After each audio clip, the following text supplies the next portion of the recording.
Guys, आज हम आपके लिए एक और नई वीडियो लेके आए हैं और आज की इस वीडियो में हम पार्ट 2 जो चैप्टर है क्लास 9 का चैप्टर 2 है द साउंड ऑफ म्यूज़िक। इस चैप्टर के part 2 the shehnai of Bismillah Khan की एक्सप्लेनेशन को देखने वाले हैं। लाइन बाय लाइन इस चैप्टर को समझेंगे, देखेंगे इस चैप्टर की क्या स्टोरी है। तो फटाफट से जिन्होंने भी वीडियो को लाइक नहीं किया है लाइक कर दीजिए, चैनल को सब्सक्राइब कर लीजिए और अपने फ्रेंड्स के साथ इस वीडियो को शेयर ज़रूर कीजिएगा। अब देखिए चैप्टर 2 जो है the sound of music beehive का, इसमें 2 पार्ट्स हैं। फर्स्ट पार्ट जो था वो एवलिन ब्लेनी के बारे में था, जिसकी लाइन बाय एक्सप्लेनेशन हम देख चुके हैं और हम उसके एनसीईआरटी क्वेश्चन आंसर भी कर चुके हैं। तो अगर आपने उन्हें नहीं देखा है तो आप फटाफट से जाके उन्हें देख लीजिए, ठीक है। और आज अब इस वीडियो में हम जो पार्ट 2 है the shehnai of Bismillah Khan, इसकी लाइन बाय एक्सप्लेनेशन देखेंगे, ठीक है। अब the shehnai of Bismillah Khan का क्या मतलब है? मतलब है बिस्मिल्लाह खान की शहनाई, ठीक है। हमें इस चैप्टर में इस पार्ट में पढ़ना है, इस स्टोरी में पढ़ना है कि कैसे शहनाई का इन्वेंशन हुआ, ठीक है, और कैसे बिस्मिल्लाह खान को शहनाई का उस्ताद कहा जाता है, ठीक है। अब बिफोर यू रीड में देखिए क्या दिया है। Do you know this people, what instrument do they play? आप क्या इन्हें जानते हैं और आप बताइए कि ये लोग कौन सा इंस्ट्रूमेंट प्ले कर रहे हैं। तो ये अब आपका होमवर्क क्वेश्चन है, समझ लीजिए कि ये आपका होमवर्क क्वेश्चन है कि आप मुझे कमेंट सेक्शन में लिख के बताएंगे कि ये लोग कौन हैं और ये कौन कौन सा इंस्ट्रूमेंट बजा रहे हैं, ठीक है। चलिए नेक्स्ट है दिया, think of the shehnai and the first think of the shehnai, ये नेक्स्ट पॉइंट है। Think of the shehnai and the first thing you will probably imagine is a wedding or a similar occasion or function। अब देखिए यहाँ पे लिखा क्या गया है कि आप शहनाई के बारे में सोचिए, या फिर जब भी आप शहनाई का नाम लेते हैं तो सबसे पहले आपके माइंड में क्या आता है? सबसे पहले आप इमेजिन करते हैं कि कोई वेडिंग में बज रही होगी या फिर वेडिंग जैसा ही कोई अच्छा सा फंक्शन होगा, उसमें शहनाई बज रही होगी। तो जैसे ही शहनाई वर्ड आता है हम सबसे पहले वेडिंग या उसके जैसा कोई सिमिलर फंक्शन इमेजिन कर लेते हैं। The next would probably be Ustad Bismillah Khan the shehnai maestro playing the instrument. और ये पहली चीज़ जो होती है वेडिंग को या फिर किसी फंक्शन को इमेजिन करना, और दूसरी चीज़ होती है कि हम किसे इमेजिन कर लेते हैं, किसका नाम आ जाता है? उस्ताद बिस्मिल्लाह खान, जो कि क्या है? शहनाई के मेस्ट्रो यानी कि मास्टर हैं, ठीक है। मतलब बहुत अच्छी शहनाई प्ले करते हैं उस्ताद बिस्मिल्लाह खान, ठीक है। तो जब भी हम शहनाई का नाम सुनते हैं तो इन 2 लोगों का जो ये 2 चीज़ें जो हैं ये हमारे दिमाग में सबसे पहले आती हैं। अब चलिए यहाँ से हम अपना ये पार्ट स्टार्ट करते हैं। क्या लिखा है? Emperor Aurangzeb banned the playing of a musical instrument called pungi in the royal residence for it had a shrill unpleasant sound. अब एम्पेरर औरंगजेब यानी कि औरंगजेब एक एम्पेरर थे, मुग़ल एम्पेरर, ठीक है, बादशाह थे। तो उन्होंने क्या किया था, जब वो बादशाह थे तो उस टाइम पे उन्होंने क्या किया था, एक म्यूज़िकल इंस्ट्रूमेंट होता है जिसका नाम होता है पुंगी, उसे बजाना क्या कर दिया था? बैन कर दिया था। क्यों बैन किया था? क्योंकि जो पुंगी से निकलने वाली आवाज़ होती थी वो उन्हें कैसी लगती थी? श्रिल और अनप्लीजेंट। श्रिल मतलब शार्प, बहुत चुभने वाली, और अनप्लीजेंट बिल्कुल भी अच्छी नहीं लगती थी उन्हें। तो इसीलिए उन्होंने क्या किया, पुंगी को बजाना ही क्या करवा दिया? बैन करवा दिया, okay. पुंगी became the generic name for reeded noise makers। अब देखो ये जो पुंगी था ना, ये पता है जितने भी रीडेड नॉइज़ मेकर्स थे, रीडेड इंस्ट्रूमेंट्स थे, सबका नाम हो गया। रीडेड इंस्ट्रूमेंट मतलब वो होते हैं जिनमें क्या होती है? रीड्स होती हैं, यानी कि छोटे छोटे होल्स होते हैं, जैसे बांसुरी में होते हैं ना एक टाइप से छोटे छोटे होल्स, और उसे बजाया जाता है। उसी तरीके से कोई ऐसा इंस्ट्रूमेंट जिसे फूक से बजाया जाता हो और उसमें छोटे छोटे होल्स होते हो। तो कोई भी अगर ऐसा इंस्ट्रूमेंट देखता था ना तो वो उसे पुंगी नाम दे देता था। उसी के ग्रुप से ये बिलोंग करता होगा, ठीक है, पुंगी के ग्रुप से बिलोंग करता होगा तो उसे पुंगी नाम दे देते थे। अ barber of a family noise maker, sorry मैंने उसके बाद एक लाइन छोड़ दी। नॉइज़ मेकर के बाद लिखा है few had thought that it would one day be revive. अब कुछ लोग सोचते थे, कुछ लोग उसमें से ये सोचते थे कि पुंगी वापस ज़रूर आएगा, मतलब कि अभी तो ये बैन है लेकिन हाँ फिर से लोग इसका यूज़ करना स्टार्ट कर देंगे, फिर से लोग इसे बजाना स्टार्ट कर देंगे, ठीक है। अब उसी में से एक थे अ barber of a family of professional musician, एक प्रोफेशनल म्यूजिशियंस की फैमिली, उसमें एक बार्बर बिलोंग करते हैं, बार्बर, ठीक है, नाई, वो एक प्रोफेशनल म्यूजिशियन की फैमिली से बिलोंग करते हैं, यानी कि उनके जो पूर्वज होंगे वो म्यूजिशियंस होंगे, ठीक है। Who had access to royal palace, अब उनका जब उनके जो पूर्वज हैं या फिर उनके जो रिलेटिव्स हैं वो म्यूजिशियन हैं तो उनका रॉयल पैलेस से जो मतलब दरबार है, जो महल है, उससे आना जाना तो लगा ही रहता है वहाँ पे। अब वो डिसाइड करते हैं, decide to improve the tonal quality of pungi. Tonal quality मतलब टोनल क्वालिटी, ये लिखा है टोनल क्वालिटी, टोनल क्वालिटी मतलब साउंड। तो वो डिसाइड करते हैं क्या कि वो पुंगी की जो साउंड है ना उसे क्या करेंगे, इम्प्रूव करेंगे, ताकि वो सुनने में अनप्लीजेंट ना लगे, अच्छी लगे, ठीक है। He chose a pipe with a natural hollow stem that was longer and broader than the pungi. अब वो क्या करते हैं, वो एक पाइप चूज़ करते हैं, ठीक है, जो कि हॉलो स्टेम यानी कि स्टेम जैसी रहती है और अंदर से हॉलो यानी बिल्कुल खाली रहती है। तो आप कह सकते हैं शायद वो बम्बू चूज़ करते हैं, फिर शुगर केन की भी स्टेम ले सकते हैं, अंदर से हॉलो रहती है, खाली रहती है। और क्या करते हैं, जो कि पुंगी से, जो पुंगी की लेंथ से वो थोड़ी लंबी भी होती है और चौड़ी भी होती है। जिस लेंथ की पुंगी होती है उससे वो जो स्टेम लेते हैं वो चौड़ी भी होती है और लंबी भी होती है। And made 7 holes on the body of pipe, और क्या करते हैं वो उस जो वो पाइप लेते हैं उसकी बॉडी पे 7 होल्स बना देते हैं, ठीक है।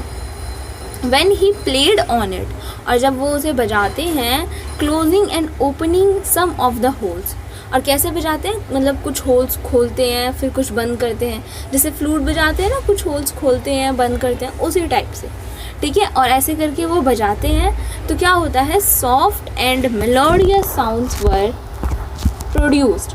तो क्या होता है, उसमें से कैसी आवाज़ निकलती है, सॉफ्ट और मेलोडियस, यानी कि अब उसमें से कैसी आवाज़ निकलती है, बहुत ही सुंदर और मन को भाने वाली आवाज़ निकलती है, ठीक है। He played the instrument before royalty and everyone was impressed. अब वो इस इंस्ट्रूमेंट को रॉयलिटी यानी कि शाही दरबार में पेश करते हैं, रॉयल कोर्ट में सबके सामने पेश करते हैं, बजा के दिखाते हैं, तो सब लोग क्या हो जाते हैं, इम्प्रेस हो जाते हैं, ठीक है। The instrument so different from the pungi had to be given a new name. अब देखो, अब वो जो इंस्ट्रूमेंट उन्होंने बजाया उसमें भी होल्स हैं और उसे भी कैसे, वो भी एक विंड इंस्ट्रूमेंट है, फूंक से बजाया जाता है, तो अब उसका भी नाम सब पुंगी बोल रहे थे। तो उन्होंने जो क्या कहते हैं, रॉयल कोर्ट में जो लोग थे उन्होंने सोचा नहीं कि ये इंस्ट्रूमेंट पुंगी से बहुत अलग है, इसमें बहुत सॉफ्ट और मेलोडियस साउंड प्रोड्यूस होती है इससे, तो हम इसका नाम भी कुछ अलग रखेंगे। तो उसका नाम क्या रखा गया उस इंस्ट्रूमेंट का, as the story goes, since it was played in Shah's chamber and was played by a nai barber। अभी तक की जो स्टोरी आई है, अभी तक की स्टोरी जो हमने पढ़ी है, इससे हमें क्या पता चलता है, इससे हमें पता चलता है कि ये पहली बार कहाँ बजाया गया, शाह चैम्बर में, यानी कि शाही दरबार में बजाया गया। तो वहाँ से शाह ले लिया, और किसके द्वारा बजाया गया, सबसे पहले किसने बजाया उसे, नाई यानी कि बार्बर ने, तो इसीलिए उस इंस्ट्रूमेंट का नाम रख दिया शहनाई, ठीक है। तो यहाँ से आया शहनाई, ये थी शहनाई की स्टोरी, ओके, ये थी शहनाई की स्टोरी। अब देखिए, आप देख सकते हैं यहाँ पे इमेज डाली गई है, पुंगी कुछ ऐसा दिखता है और शहनाई कुछ ऐसा था, ठीक है।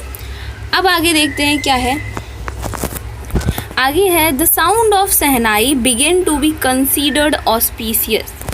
अब क्या होता है कि ये जो शहनाई की साउंड थी ना, इसे कैसा माना जाने लगा, ऑस्पिशियस, यानी कि बहुत ही ज़्यादा शुभ, ठीक है। बहुत ऑस्पिशियस मतलब promising to bring good fortune, यानी कि इसे सुन के हमारा लक अच्छा हो जाएगा, बहुत लकी माना जाने लगा, ठीक है, जैसे आज भी होता है, जो शंख की आवाज़ होती है उसे बहुत ज़्यादा शुभ माना जाता है, उसी तरीके से शहनाई की जो आवाज़ थी उसे बहुत ज़्यादा ऑस्पिशियस माना जाने लगा। And for this reason it is still played in temples and is an indispensable component of any north Indian wedding. और यही वजह है कि आज भी शहनाई को टेम्पल्स में बजाया जाता है, और ये शहनाई जो है ना वो इंडिस्पेंसेबल कंपोनेंट है। इंडिस्पेंसेबल कंपोनेंट मतलब जिसे ना अलग ही नहीं किया जा सकता कभी। तो नॉर्थ इंडियन वेडिंग्स का तो ये इंडिस्पेंसेबल कंपोनेंट है कि अगर शहनाई नहीं बजेगी ना तो वेडिंग कंप्लीट नहीं होगी, लाइक दिस। ओके, तो आज यही रीज़न है कि आज भी इसे टेम्पल्स में प्ले किया जाता है, और नॉर्थ इंडियन वेडिंग का तो ये बहुत ही ज़्यादा इम्पॉर्टेंट कंपोनेंट है। ठीक है, in the past the shehnai was part of the Naubat or traditional ensemble of 9 instrument found at Royal Court। अच्छा, अब ये ensemble का मतलब होता है things considered as a group।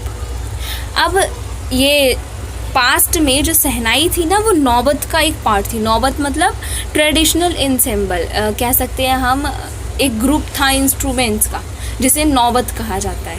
9 instruments थे उस ग्रुप में, और उसमें शहनाई भी बिलोंग करती थी। और ये जो ग्रुप था ना ये रॉयल कोर्ट में मिलता था आपको, शाही दरबार में 9 इंस्ट्रूमेंट्स का ये ग्रुप था, जिसे मतलब उन 9 इंस्ट्रूमेंट्स को बहुत अच्छा माना जाता था, उन्हें प्रायोरिटी दी जाती थी। तो रॉयल कोर्ट में इसका एक ग्रुप था जिसे नौबत कहा जाता था, और शहनाई भी उसका एक पार्ट बन गई थी। ठीक है, till recently it was use only in temples and weddings. और जब तक कि हम बात देखें तो तब क्या होता था कि शहनाई का यूज़ कहाँ किया जाता था, वेडिंग्स में और टेम्पल्स में किया जाता था, बस, और कहीं नहीं किया जाता था। ठीक है, the credit for bringing this instrument on to the classical stage goes to Ustad Bismillah Khan. अब इस इंस्ट्रूमेंट को शादियों और टेम्पल से उठा के क्लासिकल स्टेज पे लाने का जो क्रेडिट जाता है वो उस्ताद बिस्मिल्लाह खान को जाता है, कि उन्होंने इस इंस्ट्रूमेंट को किस पे लाया, क्लासिकल स्टेज पे लाया। ठीक है, एक तरीके से हम कह सकते हैं कि म्यूज़िक के वर्ड में उसे ऐड कर दिया। ठीक है, तो क्लासिकल स्टेज पे वो लेके आए उसे, और इसका क्रेडिट जाता है उस्ताद बिस्मिल्लाह खान को। अब यही है हमारी स्टोरी के मेन कैरेक्टर। अब हम इनके बारे में पढ़ेंगे। पहले हमने शहनाई की स्टोरी पढ़ ली कि शहनाई कैसे आई, अब उसे क्लासिकल स्टेज पे लाने वाले की स्टोरी पढ़ेंगे। ठीक है, लिखा है यहाँ पे, as a 5-year-old Bismillah Khan played gilli danda near a pond in the ancient state of Dumraon in Bihar. अब बिहार में एक दुमराव गांव है, मुझे नहीं पता मैं सही बोल रही हूँ कि नहीं, दुमराव गांव है। तो वहाँ पे एक नदी के, एक पॉन्ड के, एक तालाब के किनारे जब 5 साल के थे बिस्मिल्लाह खान, तो क्या खेला करते थे, गिल्ली डंडा खेला करते थे। आपको पता ही होगा गिल्ली डंडा क्या होता है। ठीक है, तो he would regularly go to the nearby Biharji temple to sing the Bhojpuri Chaita. अब वो क्या करते थे, वो जब 5 साल के थे तो एक दुमराव जो गांव है उसमें एक तालाब था, उसके किनारे गिल्ली डंडा खेला करते थे, और रोज़ कहाँ जाया करते थे, बिहारी जी टेम्पल। क्या करने के लिए, भोजपुरी चायता होता है उसको गाने के लिए। ठीक है, कुछ होता होगा, उसे गाने के लिए उस टेम्पल में जाते थे। और at the end of which he would earn a big laddu weighing 1.2 kg, a prize given by the local Maharaja. और जब वो गा लेते थे, ख़त्म हो जाता था, तो उन्हें क्या प्राइज़ मिलता था वहाँ से, 1.25 kg का लड्डू। ठीक है, जो वहाँ के लोकल महाराजा उन्हें देते थे। This happened 80 years ago। और ये सारी जो बातें हैं ना, ये अब से 80-82 years ago पुरानी बातें हैं। And the little boy has travelled far to earn the highest civilian award in India, the Bharat Ratna. और ये उनकी स्टोरी है कि वो जो 5 साल के थे तो एक लड्डू जो था वो उन्हें मिलता था 1.25 kg का, जब वो पास के बिहारजी टेम्पल में गाते थे। ठीक है, तो उस पर उन्हें मिलता था। और यहाँ से उनकी स्टोरी हमें कहाँ तक पढ़नी है, कब तक की, जब उन्हें क्या मिला, भारत रत्न। इंडिया का सबसे बड़ा सिविलियन अवार्ड है Bharat Ratna.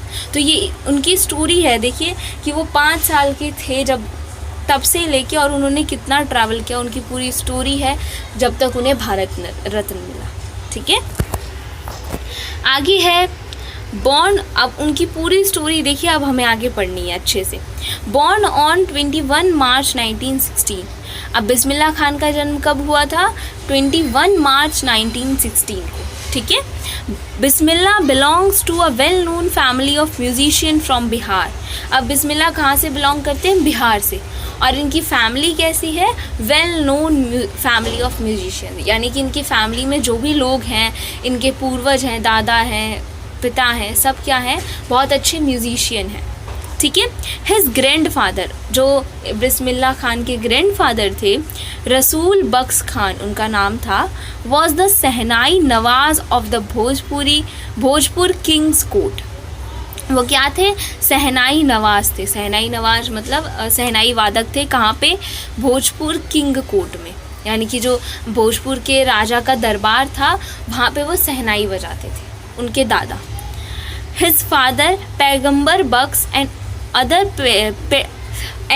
paternal ancestors were also great shehnai players. Ancestor का मतलब होता है पूर्वज। तो अब इनके फादर जो थे, जिनका नाम है पैगंबर बख्श, वो और इनके और पूर्वज, ठीक है, जो पापा के साइड के जितने भी पूर्वज थे, वो सब ही बहुत अच्छे सहनाई प्लेयर्स थे, बहुत ग्रेट सहनाई प्लेयर्स थे। ओके, अब आगे है the young boy took to music early in life. और अब इस छोटे बच्चे की, यानी कि बिस्मिल्लाह खान की लाइफ में जो म्यूज़िक था ना, वो बहुत जल्दी ही आ गया था। ठीक है, एट द एज ऑफ 3, जब वो 3 साल के थे ना, when his mother took him to his maternal uncle's house in Banaras, now Varanasi. अब जब ये 3 साल के थे तो इनकी मदर इन्हें कहाँ लेके गई थी? इनके मामा के घर, जो कि कहाँ है? बनारस में। और अब बनारस को क्या कहा जाता है? वाराणसी कहा जाता है। ठीक है, उसका नाम बदल गया है, वाराणसी कहा जाता है। ठीक है, तो जब ये 3 साल के थे तो इनकी मदर इन्हें अब उनके मामा के यहाँ लेके गई थी। तो उस टाइम पे क्या हुआ था? Bismillah was fascinated watching his uncle practice the shehnai. Bismillah क्या देख के फैसिनेट हो गए थे? उनके अंकल सहनाई बजा रहे थे ना, तो उसे देख के वो बिल्कुल ही फैसिनेट हो गए थे, बिल्कुल एकदम मंत्रमुग्ध हो गए थे। ठीक है, सून बिस्मिल्लाह स्टार्ट एक्कम्पनिंग हिज अंकल अली बख्श। अब क्या हुआ कि धीरे धीरे बिस्मिल्लाह खान ने भी अपने अंकल यानी कि उनके मामा, ठीक है, उनके मामा क्या नाम है उनका? अली बख्श, उनको एक्कम्पनिंग करने लगे, उन्हें कंपनी देने लग गए to the Vishnu temple of Banaras where Bakhsh was employed to play the shehnai. कहाँ पे कंपनी देने लग गए? जो अली बख्श थे उनका काम क्या था? विष्णु टेम्पल, बनारस में जो विष्णु टेम्पल है वहाँ पे सहनाई बजाने का। तो अब उनका साथ कौन देने लग गए? बिस्मिल्लाह खान भी उन्हें ज्वाइन करने लग गए। अली बख्श वुड प्ले द सहनाई, अली बख्श सहनाई बजाते थे, and Bismillah would sit captivated for hours on and. और बिस्मिल्लाह खान क्या वहाँ पे बैठ के उन्हें एक टक देखते रहते थे, उस सहनाई के म्यूज़िक को सुनते रहते थे, और बहुत लंबे टाइम तक बिना अपना फोकस तोड़े। ठीक है, क्योंकि वो सहनाई की आवाज़ से बहुत ज़्यादा फैसिनेट हो गए थे, और म्यूज़िक से तो वो वैसे ही इतना प्यार करते थे। ठीक है, for slowly he started getting lessons in playing the instrument and would sit practising throughout the day. अब धीरे धीरे वो क्या करने लगे? वो इस इंस्ट्रूमेंट को, सहनाई को बजाना सीखने लगे, and would practising throughout the day, और पूरे दिन उसे बजाने की प्रैक्टिस करते थे, पूरे दिन। For years to come to the temple of Balaji and Mangala Maya and the banks of Ganga became the young appreciant's favorite haunts where he could practice in solitude. अब ऐसे ही जैसे साल बीतते गए, और क्या हुआ? धीरे धीरे जो टेम्पल ऑफ बालाजी था और मंगला मैया का जो टेम्पल था और गंगा के जो बैंक्स थे, यानी गंगा के जो घाट हैं, वो क्या हो गया? इस यंग अप्रेंटिस मतलब ट्रेनी जो कोई भी काम को अभी भी स्टार्ट करता है। तो बिस्मिल्लाह खान तो छोटे थे और वो शहनाई बजाने की प्रैक्टिस कर रहे थे।